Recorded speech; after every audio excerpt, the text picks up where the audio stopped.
Have you ever done this?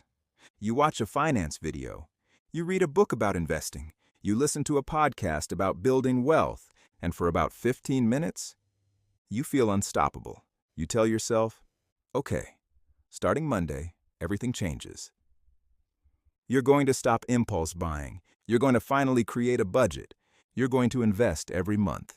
You're going to stop wasting money on stuff you don't need. And then, 3 days later, you're ordering takeout again. You bought something on Amazon you definitely didn't need. Your budget spreadsheet is already abandoned. And your investment account still hasn't received a single deposit. If that sounds familiar, yeah, you're not alone. Because the problem isn't that you don't know what to do. The problem is something much deeper. And today we're going to talk about why. My name is Leonard, and I spend way too much time thinking about the why you know what to do with money, but still don't do it. If you're someone who keeps learning about money but struggles to actually follow through on the habits that build wealth, make sure to hit the subscribe button and give this video a thumbs up if this helps you out. Look, here's the thing. Most people think they have a knowledge problem. They think, if I just learn a little more about investing, if I find the perfect budget, if I discover the right side hustle, then everything will magically fall into place. But here's what most people don't realize. Financial success is rarely a knowledge problem. It's a behavior problem. In fact, researchers at the University of Cambridge found that many money habits are established by around age 7. Before most people can even properly explain what investing is. Which means your financial life is often being driven by behaviors that were installed decades ago. And that's where things get really interesting. Because knowing and doing are completely different skills. Think about it. Everybody knows vegetables are healthier than donuts, yet donut shops stay in business. Everybody knows exercise is good for them, yet gym memberships go unused every year. Everybody knows saving money is smart, yet millions of people live paycheck to paycheck. The issue isn't information. The issue is action, and your brain has a very specific reason for resisting action. Let's talk about what psychologists call present bias. This might be the single biggest reason people struggle with money. Present bias means your brain naturally values rewards today more than rewards tomorrow, even when tomorrow's reward is significantly larger. Here's a simple example. Imagine I offered you 2 choices. Option 1, receive $100 today. Option 2, receive $120 in a month. Many people choose the $100. Logically, it makes no sense. That's a 20% return in 1 month. But emotionally, the immediate reward feels better. Now let's apply that to real life. You get paid. You know investing $500 would help future you.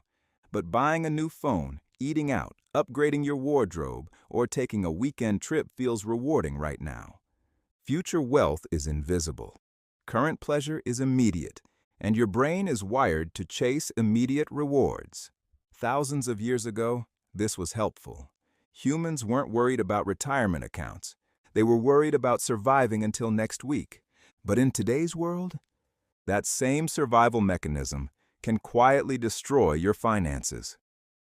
Now, you might be thinking, okay, Leonard, but I genuinely want to save money. I believe you, most people do. But wanting something and designing your life to achieve it are not the same thing. Let me show you. Imagine someone says they want to get fit. So they buy workout clothes. They watch fitness videos. They read nutrition books. They follow fitness influencers. But they never actually go to the gym. Would we say they have a fitness goal or a fitness hobby? Because those are very different things. And here's the uncomfortable truth. A lot of people have personal finance hobbies. Not personal finance systems. They consume content. They learn concepts. They watch videos like this one. But their actual financial behavior never changes. And behavior is the only thing that produces results. Here's a statistic that shocked me. According to various behavioral finance studies, automation dramatically increases saving success rates because it removes the need for repeated decision-making. Think about that. People don't suddenly become more disciplined. They simply stop relying on discipline. This is where most people make a huge mistake. They think wealthy people have incredible willpower. Not necessarily. Many simply create systems that make good decisions automatic. Let's use some math. Person A invests $300 per month automatically. Person B intends to invest $300 per month but manually transfers the money whenever they remember. After a year, Person A invested $3,600. Person B invested maybe not, maybe half, maybe none. The difference isn't knowledge. The difference is removing the need to decide every single month. This is where it gets really interesting, because most people think financial success is about making better decisions, but often it's about making fewer decisions. The average adult makes thousands of decisions every day, and decision fatigue is real. The more decisions you make, the worse your decisions become. That's why people often spend money late at night. Not because they're stupid, because their mental energy is depleted. Your brain wants shortcuts, comfort, convenience, instant gratification, and online shopping provides all three. So if your financial plan requires daily motivation, you're probably going to lose. Because motivation is unreliable. Systems are reliable. Let me tell you a quick story. Imagine two friends. Both earn $4,000 per month. Both understand investing. Both know they should save. Friend number one waits until the end of the month to save whatever is left. Friend number two automatically transfers $500 into investments the day they get paid. 5 years later, friend number one is frustrated. Friend number two is building real wealth. Not because they're smarter, not because they earn more, not because they discovered a secret investment, because they removed the opportunity to fail. And that's a lesson most people completely miss. Here's another reason people struggle. They focus too much on outcomes and not enough on identity. Most people say, I want to save money, but that's outcome-based thinking. A more powerful approach is, I am someone who invests. I am someone who plans ahead. I am someone who lives below my means. Because identities create behaviors, and behaviors create outcomes. Think about someone who identifies as a runner. They don't negotiate every workout. Running is just what they do.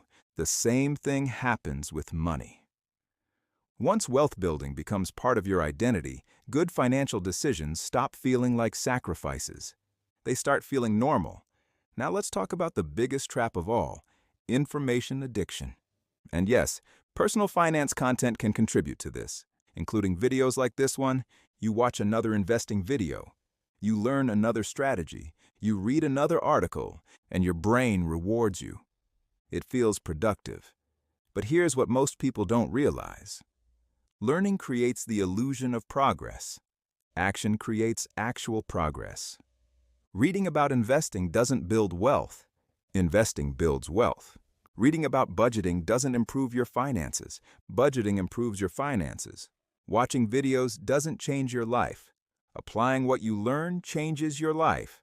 Knowledge is potential energy. Action is kinetic energy.